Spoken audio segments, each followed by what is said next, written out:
and but we're going to need it. The wind and solar can be supplements, but wherever they've been tried in Europe, they have shown to not deliver power when needed most. In the winter, when it was very cold, less than 0.4% of the electric power in Great Britain was met with their wind, and they are building coal and other fossil fuel plants to provide the energy. The cost of energy also goes way up when you have to subsidize these inefficient energy sources, the so-called green sources like wind and solar. I have to tell you, I consider myself a green. Yep. My last name's Greenhouse, and I too fell in love with solar and wind. I fell in love, I think, with the idea of it and the hope of it, right?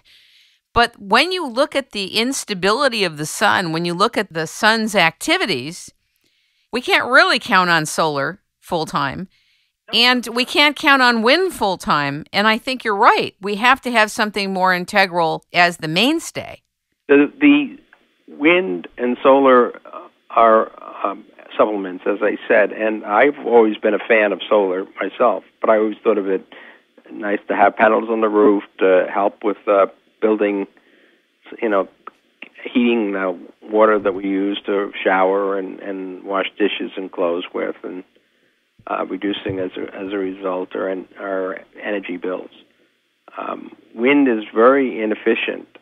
It doesn't blow all the time, and very often when it's the coldest or the warmest, it doesn't blow at all, and you have to maintain some other source of energy so that there aren't brownouts and blackouts and those situations. And they found that in Europe. They haven't been able to close a single fossil fuel plant in Spain, Denmark, Germany, UK, when they put up their wind farms and their solar farms, because the sun at most shines half a day and the wind is on and off. And when the wind dies down, they have to have another energy source. So they keep these coal-fired plants in a ready backup mode that, by the way, is much less efficient than when they're pumping, at full throttle, and so the amount of CO2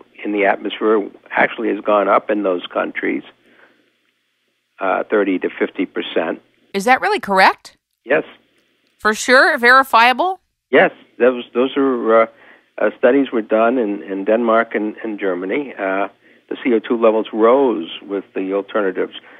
Jobs were lost because for every green job that they created for building the wind and turbines and solar arrays, they lost 2.2 jobs in Spain, 3.4 jobs in Italy, and I think it's over 4 in the UK. And why is that? And it's similar numbers in Germany. Why is that? Because when the cost of energies go way up, industry says, I can't make a profit here. I'm going to move my plant to China or India, where they don't have those restrictions. And so a lot of heavy industry, the steel making and manufacturing, left these countries and relocated to places where they didn't have restrictions. They were able to make greater profits, but that meant a lot of people in these countries lost their jobs, and that's they've learned from that, and they're running away from wind and solar. Energy costs have skyrocketed in all of those countries because they had to subsidize these inefficient green technologies, and that costs money. So when prices have gone up 50, 70% in terms of heating and cooling energy costs. In places like Wales, the number of people that are in energy poverty has skyrocketed. 26% of the people in Wales are in energy poverty. It means that they can't afford to pay their energy bills, or they have to make a decision as to whether to heat or eat. And many stories about the old pensioners in the UK, when these cold winters came the last 3 or 4 years, have been forced in their homes with their thermostats at 50 degrees to spend all day and night with their winter coats on, because they can't afford to pay for the high cost of energy. And that's because the green push has been a failure, and we should not follow that. I'm not saying we shouldn't use solar where it makes sense, maybe in the desert Southwest, and wind in some areas of the country makes some sense as a supplement.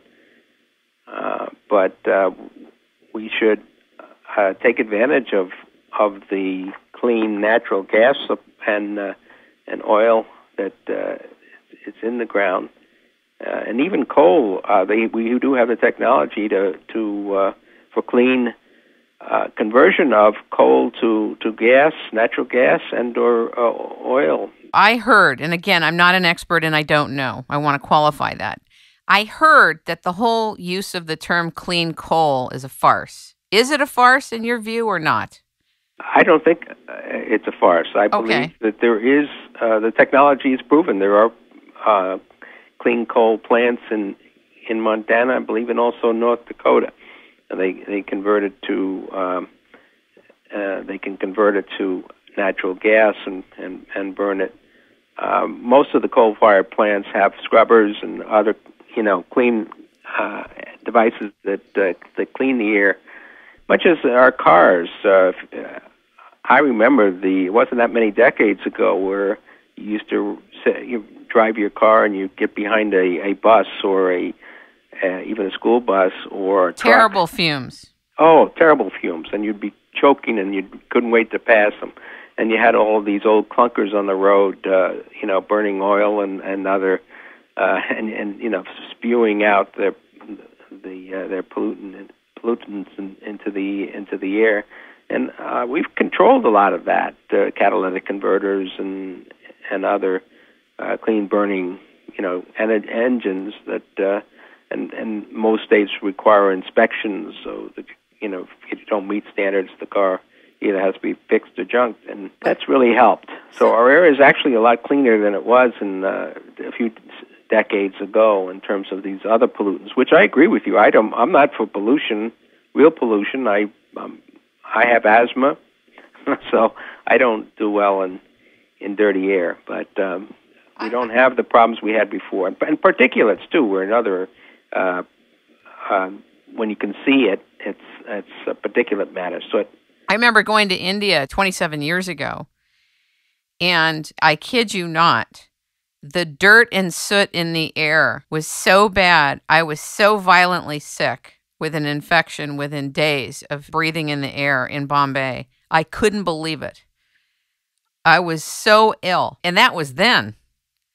So I know that if we don't get a handle on this for all nations, developing nations and otherwise, it does make a difference. But you know where I think it's really going for energy?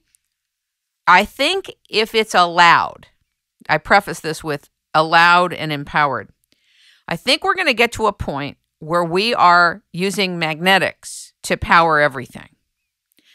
If we become an enlightened world, we will take advantage of the great power of magnetics. In the meantime, until that transition is allowed and empowered to happen, we are going to be doing what you're suggesting, while others of us who are so resistant in the ideology but may not be willing to get into the details will still be pushing to have solar and wind as the mainstay of energy. The other thing I wanted to ask you about is, you talked about the Ring of Fire where Japan is. What do you think of the New Madrid faults? Do we have nuclear power plants there? Do you think it's going to erupt? What's your take on it, Joe? I think eventually it will. It's happened in the past. One of the worst earthquakes in recorded history occurred there I don't know the situation relative to nuclear power